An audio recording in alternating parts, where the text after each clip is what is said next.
You put up one video of you sharpening your knife and everyone's like, wow. They all want to learn. Honestly, I'm not even that good at it. And I learned on fucking YouTube, bro. Do you know what I mean? I was just like, I'm gonna look on YouTube and find out how to sharpen a knife. And it took me fucking 5 years.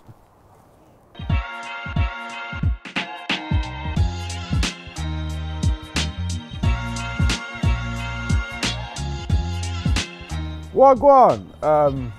Me again. We're back. The sun's shining, but it's likely to change throughout the video because the weather's been absolutely shite. Today we are making fish and chips Cyprus style, as my dad would say. So there's no batter. We're grilling a beautiful, beautiful piece of halibut.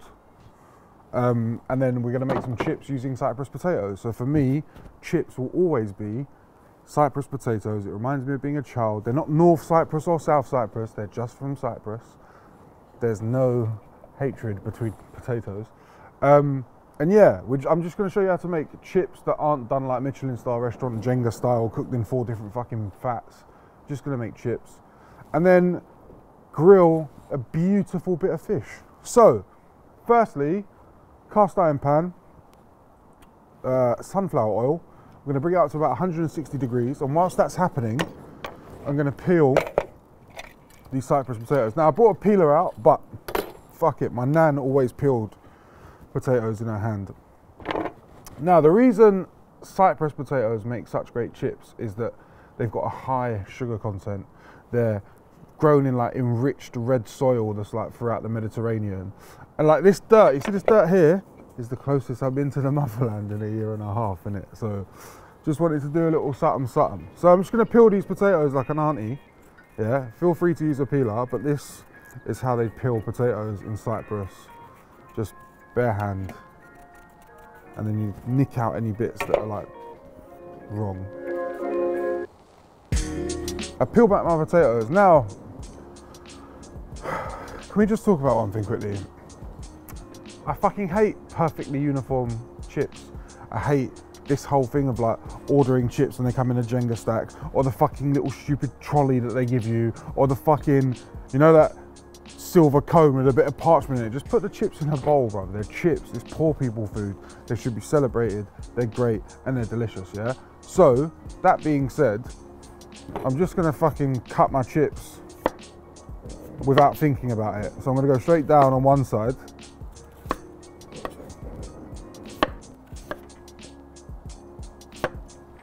Like that. And then here, look, I've got a little gastro water. And I'm just gonna cut these into chip shapes. Does that not fall into the water?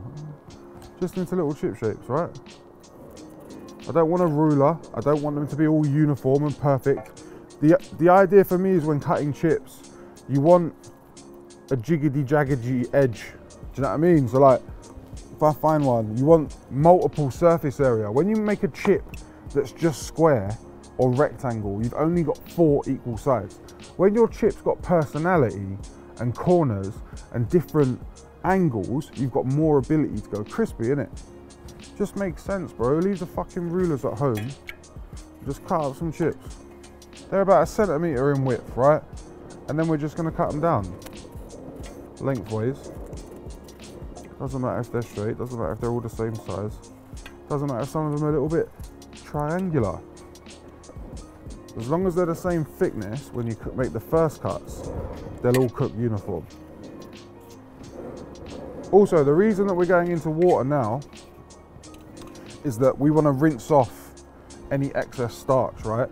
The starch is just gonna allow the potato to be soggy and mushy. So we want to get it into water, rinse the starch off, but before they go into the oil, we have to dry them off, because water and oil don't mix and you'll end up with a fireball. Cyprus potatoes are also great for roasting. If you want to make like potato wedges, do the same thing, cut them into wedges, stick them in the oven. But for me, Cyprus potatoes make really, really good chips. George asked me before we started shooting, are these going to live up to your mum's chips? And I fucking hope they do, to be honest. They're chips, bro. How wrong can you get them? I'm just going to give them a little rinse about. and you'll see that the water will start to go cloudy, and that's just the starch rinsing off. Now these can sit in this water for like 3 to 4 hours. You can prep these beforehand, go to work, come back, and you've got your chips sat in water. Or you can just rinse them off quickly like I'm doing. I think the duration doesn't make any difference. It's just that if they're underwater, they don't have the chance to go brown and shitty. So just leave these to one side and let's talk about fish. Ladies and gentlemen, is a beautiful piece of halibut. Yeah? It's from a very big fish. Halibut are massive. Now, halibuts have this connotation with like Michelin star restaurants and them being really expensive. They are a great meaty fish, a lot like turbot. They have like a gelatinous bit while we're cooking it on the bone. But they're expensive because there's a shortage of them. It's not expensive because of anything else. They're big fish. Fishermen have to like reel them in and trawl them in and whatever. But they're expensive due to numbers. Now I'm not going to lie to you. This piece of fish cost me £35. Yeah, 35 English pounds, this piece of fish, but it's going to be delicious. I've supported my local dealer by eating sustainably and getting fish that's line caught. We all need to do it, yeah? If you can't use halibut, grill a piece of monkfish, or grill a turbot, or grill some prawns. We're just doing fish and chips, but for me, this is like the holiday style. When you go to Cyprus and you eat in like a little restaurant on the seafront, it's always fish, chips, hot chili sauce, lemon, parsley and onion, right? And I just wanted to do that. The sun's out today and I just want to feel at home, do you know what I mean? Without having like the English side of me that wants to batter it and make tartar sauce and mushy peas. I just want to grill this piece of beautiful fish with nothing on it but salt, make some really good chips and then sit and eat it in the sun. A little bit of oil one side, make sure it's fully coated. Right, and then we're going to give it a good, generous sprinkling of salt, and then we're going to do the same on the other side. Nice bit of oil. Make sure you get all in there, in between the whole flat surface of the fish. It's nice and oiled, so that our salt can stick on, and also this is going to give us a layer of protection that when we go onto the grill, our fish isn't going to stick, right? Now, it'd be fucking heartbreaking to buy a £35 piece of fish, put it on the grill and fucking lose it, right? Have it fall apart or stick. So I'm going to walk you through how we're going to do it. I'm going to tell you now, right? These bits are going to fall off. They're not attached to anything. The only thing that's holding them is this bit of skin, right? So we're going to lose these two bits, but we're still going to have these beautiful fillets on either side. They're going to be grilled to perfection. Squash of lemon juice, put it in your fucking mouth, bro. So let's go grill it. Right, so 1, 2, I'm at a 2 count, yeah? Fish is seasoned. Just going to make sure that I've got no cold spots. There's a tiny little cold spot at the bottom here, so I'm just gonna push some charcoal over just so that we've got like even coverage all the way, right? And then I'm gonna pray to the fish gods and we're just gonna stick it down. Yeah, don't fucking touch it, do not move it, do not look at it. The fish will tell us when it's good to go, right?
fucking chips.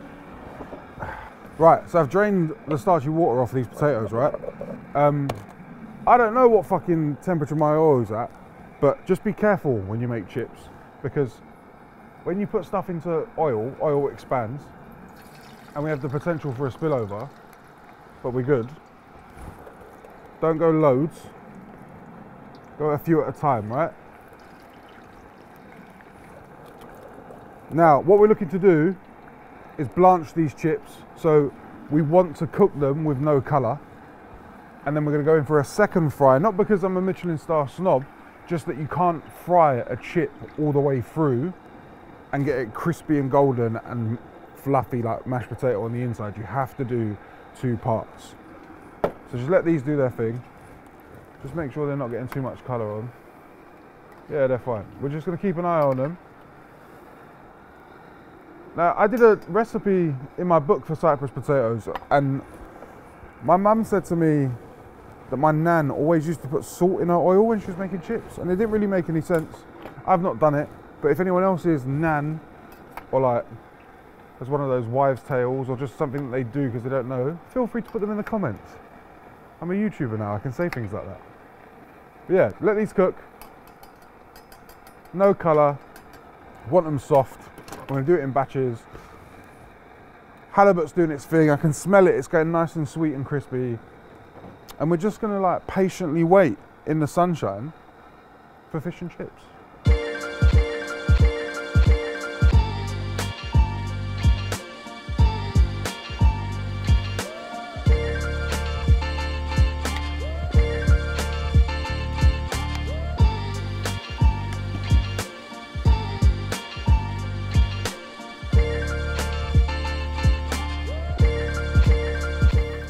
So look, cook through, very little colour, right?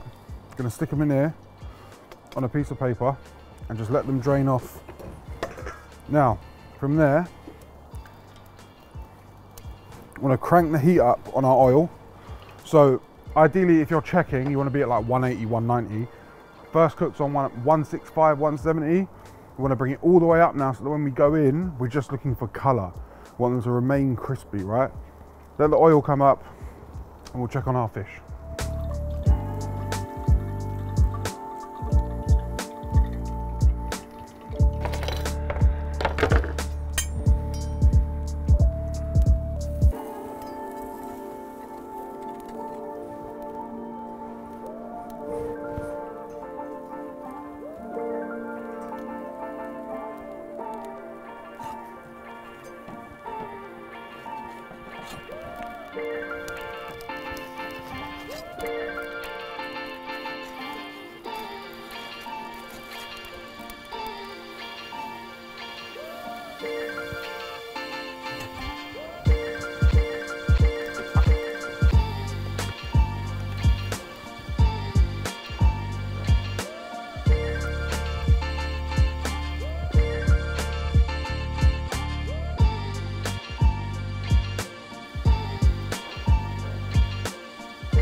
Beautiful with a look, man. I'm on holiday, bro.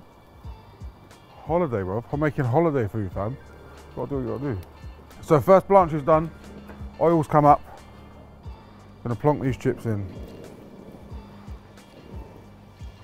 And now all we're looking for is nice and crispy.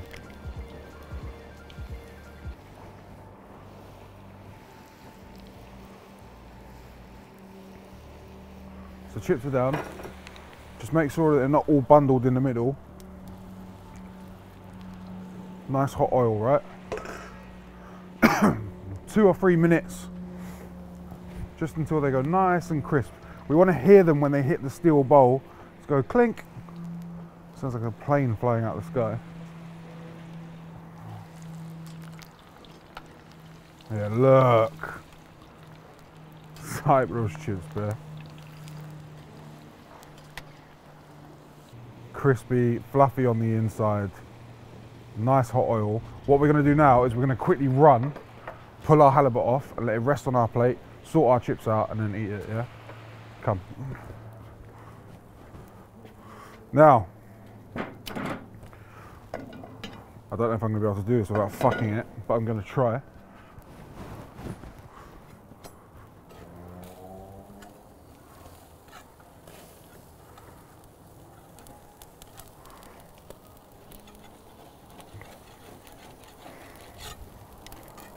Right, one swift motion.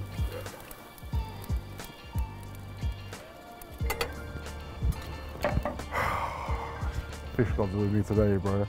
Look at that. Holiday. This is what you want to eat here. It almost looks like a grilled cheese toastie.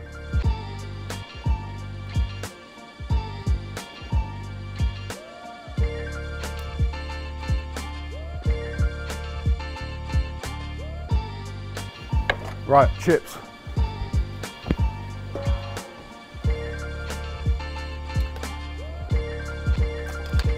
Fuck off, man. Look at those, bruv. Yeah, I want you all to listen. Listen. That's what chips should sound like, yeah? And they go into a bowl. They need to go clink, clank, clank, clink, clank.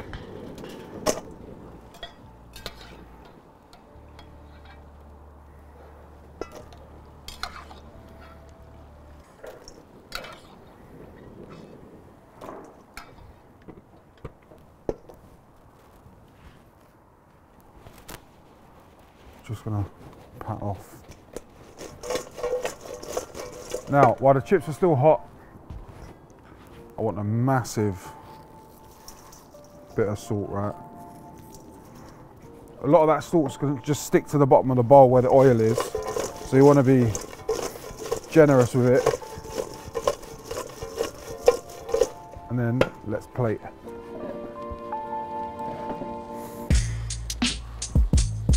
Halibut's had a nice rest. Look, you got this gelatinous, salty, fishy juice, right? Delicious. Chips are seasoned. Now in Cyprus, they just serve you this olive oil. Yeah. Just like that. Just give it a little bit of pepperiness. And then fish. A little bit of acid. We're gonna go on with these beautiful chips.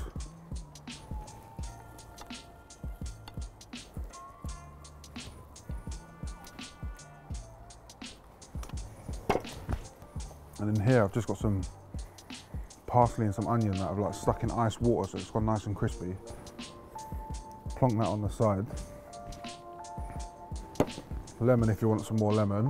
And that, ladies and gentlemen, is holiday fish and chips.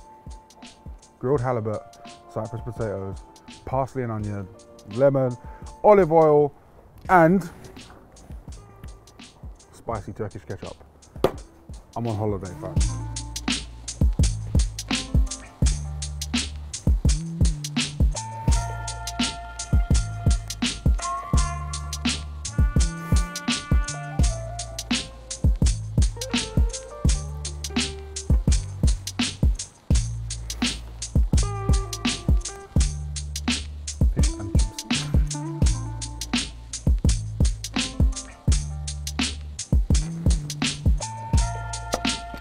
Right, so the sun's come out just as we're about to eat it, just making us feel like we're on holiday. This beautiful bone in the middle, which we're gonna pull away from. We should be left with like beautiful meaty bits of fish. Look at that, man. It's ever so slightly undercooked, and that's the way you want it. You want to undercook it, rest it, then eat it.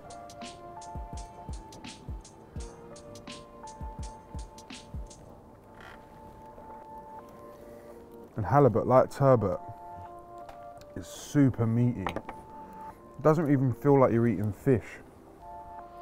But it's just clinging onto the bone, just bones underdone. That's what you want, man. Take a nice bit from the middle here.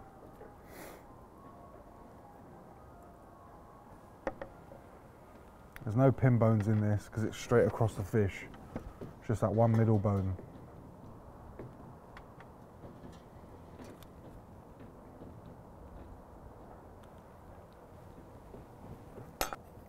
It's It's absolutely beautiful. Where it's such a big fish, just want a little bit more salt and that little extra squash of lemon just to break through. And then we've got fish, chips, bit of parsley and onion.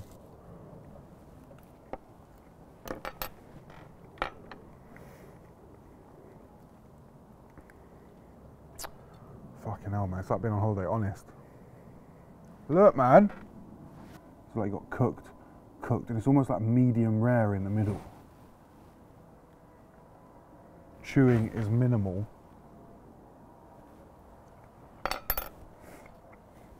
It's sat in all that beautiful like resting juice in the bottom. Crispy chips. Sunshine. Delicious.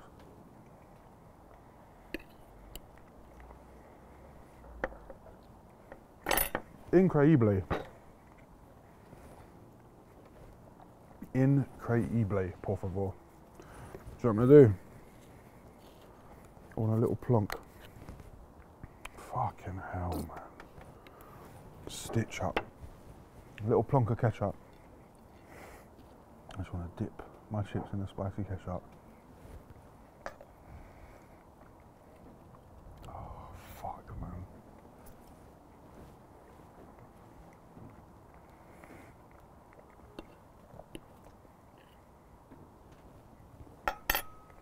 Listen, if you don't want to cook a piece of halibut that big, go in, ask for a fillet, ask for the little bits on the bottom. You can pan fry it, you can grill it. If you really wanted to, you could deep fry it and make actual fish and chips. But for me, holidays don't sit until you've had like grilled fish on the beach, couple of chips, maybe a pint or some white wine. That's when you're on holiday. That's when you're your best fucking you. And my best you now, bro, sat in the sun in Edmonton eating halibut and chips. Thanks for watching. Like and subscribe. Show your bedrooms, fam. My book's out soon. This recipe's not in the book, but these recipes you get to see for free. The book you have to buy, innit? Speaking of buy, bye.